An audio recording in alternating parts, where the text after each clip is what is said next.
Mr. Burns announced some terrible news. From that day on, he decided to move all the equipment to India, but according to federal law, they had to keep one long-time employee. So, whoever caught this bouquet of flowers would get the only remaining job opportunity. Woohoo! I win! In your face, best friend!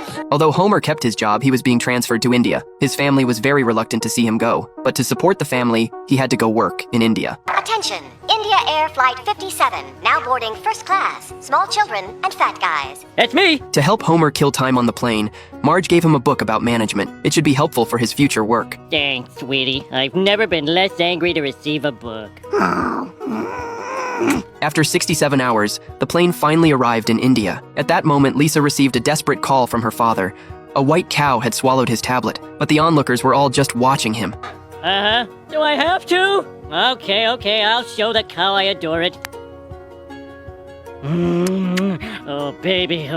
Ooh, did you lose weight? Oh, come on, baby. Don't play hard to milk. He successfully resolved the crisis in front of him. Next, Homer had to find the person who was supposed to meet him. The person was of medium build, with dark skin, brown eyes, and black hair. But everyone here looked like that. Homer had no choice but to ask one by one. Are you Kavi? Yes? Oh, you must be Mr. Homer. Finally! The nuclear power plant in India was quickly built, and Mr. Burns made a rather special entrance. Why did you want to make an entrance like that, sir? I am a showman.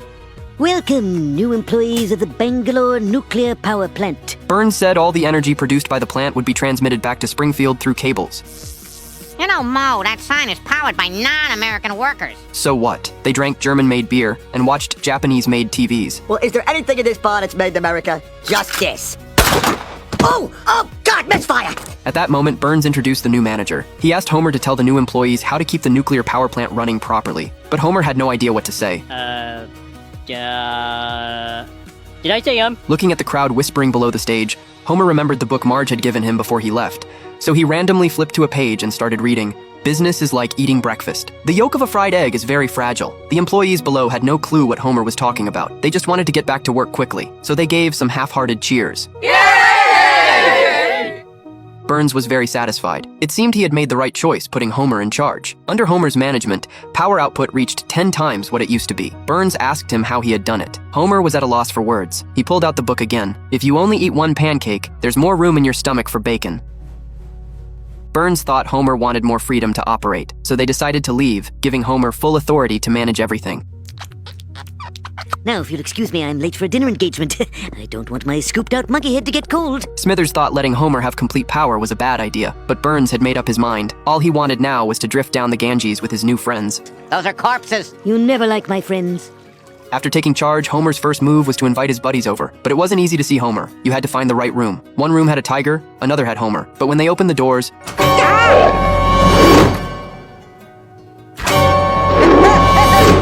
Both rooms turned out to have tigers. One of those tigers is named Homer Simpson. Not long after, Homer's family was also brought to India. It was said that Homer had suddenly gone mad. He firmly believed he was God and had cut off all contact between the plant and the outside world. As they approached the plant, everyone heard a mysterious chant.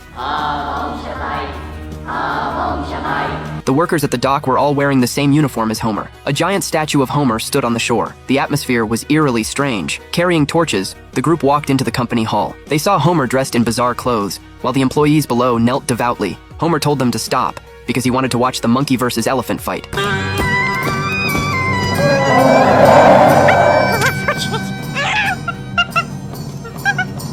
Marge immediately rushed onto the stage to stop Homer and told him he wasn't a god at all. He was just a caring man who wanted his family to live a better life. I am a god! I know all! So Lisa asked him what day Marge's birthday was. Homer stammered for a long time but couldn't answer. You don't have to worship him. He's not a god. But the employees below said they knew. They followed Homer completely of their own free will, because he had provided them with many benefits and perks, such as overtime pay, the ability to rest whenever they felt tired, regular dental care, and free birthday cakes. Homer had written all these benefits into their contracts. Burns was furious when he heard this. He thought treating employees like human beings was the behavior of a madman. At that moment, an employee walked over and told him not to be angry, suggesting that Burns take a day off to rest. Take one of mine, they're transferable. Lisa, however, felt very proud of her father, because he was the first person to outsource American workplace spirit and benefits together. At this point, Homer no longer wanted to play God. He just wanted to be with his family. Burns had no choice but to move the plant to a place where the workers were more desperate and ignorant and more eager to work. Springfield. Then he fired all the Indian employees. Fire Fired! Fired! Fired! 2 months severance. Early retirement. Golden parachutes for all!